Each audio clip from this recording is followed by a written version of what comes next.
So this is the last part, and it's, I think, part 4 of The Cat Who Got Carried Away, and it's the book about Horace the cat who's got stolen, and the children, Gus and Gloria Gaskitts, and what's happened to their mum. If we can just remember, it's in chapter 10. They've just had their new baby, and they're trying to get hold of Horace and Morris the guinea pig and Randolph the rat who was stolen, and they've all ended up at the pet shop, and they're all having a big battle.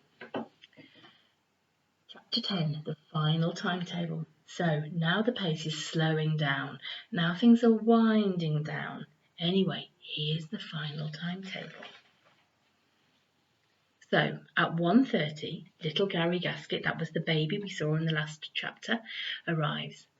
At 1:45, that's 15 minutes later, the police arrive, not at the hospital, but at the pet shop, and they load Honest Joe into a van with his gang. The police are happy. They've captured some dangerous animals, and they've got their dog back. So the police dog was stolen as well. And he says, "Hello, sweetie pie," and he's giving her a big lick on the nose. At 2:15, Gus and Gloria and the other children are sad. All these rescued pets, but where's Horace? And where's Randolph?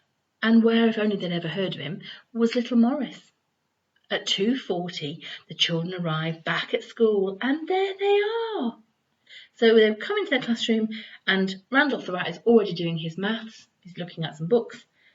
The Morris the guinea pig, who might, I don't know, maybe stay with them, I don't know. And Horace the cat, they're all waiting for them in school. At 4 o'clock in the police cell, Joe and his mother play cards, and they win a little money. So they're playing with the policeman, and they're playing for money. At 5:30, Mrs. Fritter watches TV and thinks about going back to school. Mr. Cruncher goes off for a run with his girlfriend. And at the same time, Mr. Gaskett drives Gus and Gloria and Horace to the hospital for the happy ending. So this is the happy ending there, look.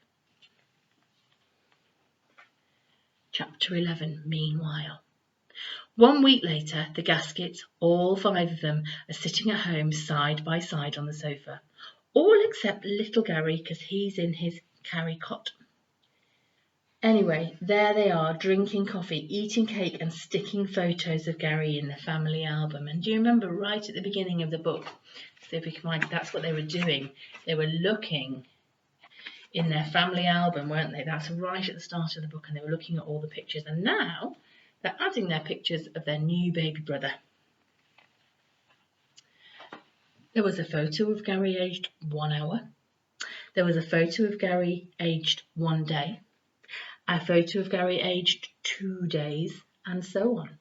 And meanwhile, little Gary himself just lies there in his cot and watches the world go by. Gary Gaskett is a clever baby. Well, Mrs. Gaskett thinks he is. He's now thinking that if he lies there long enough, something interesting might happen. And it probably will. What interesting things could happen for a baby there, look. Somebody might shake his rattle. He might get a drink of milk. There they are, all together, saying bye. So in the end, all the pets were rescued. The not very honest Joe and his uncle and his mum went to prison. All the pets went back to their houses or their classrooms. And Mr. Cruncher went for a lovely run with his girlfriend. And Mrs. Fritter is much, much better after falling out the window, and she's going to go back to school to teach the children. But most excitingly of all, there's a new baby. So there's Gus and Gary and Gloria. They're all got G sounds. So Mr. and Mrs. Gaskett, Gus Gaskett, Gloria Gaskett, and Gary Gaskett. And Horace the cat, he doesn't have a G.